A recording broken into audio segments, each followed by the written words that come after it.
Hello hi, పాలకూర పప్పు చేద్దామా?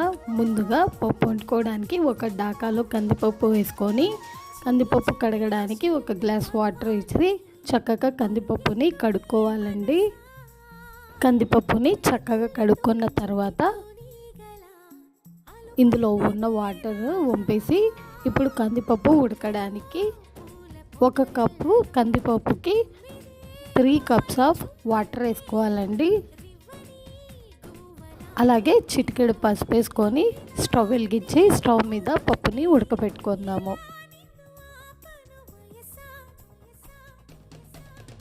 పప్పు ఉడికే లోపల మనం పాలకూరని అలాగే పచ్చిమిరపకాయ ఉల్లిపాయలని తరుక్కుందామండి. పప్పు ఉడికింది.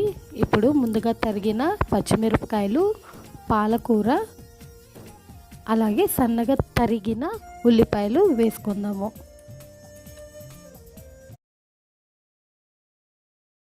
ఇప్పుడు చిటికెడు కారం గడ వేద్దామండి. పప్పు కాబట్టి కారం ఎక్కువ, పప్పు కాబట్టి చిటికెడు వేస్తే సరిపోయిద్ది.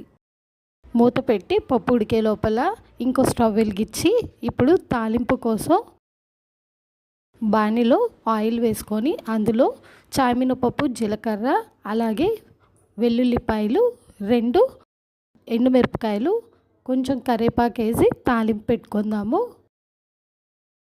పప్పు గడ ఉడికిందండి. ఇప్పుడు ఇందులో ఉప్పేసి మనం స్మాష్ చేసుకుందాం.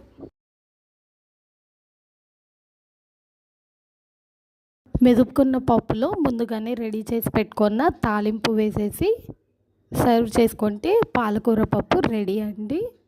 నేనైతే వేడివేడి అన్నంలో పప్పునైతే టేస్ట్ చేస్తున్నాను. నేను చేసా అని కాదు, నిజంగానే పప్పు చాలా బాగుంటుందండి. చాలా హెల్తీ కూడా.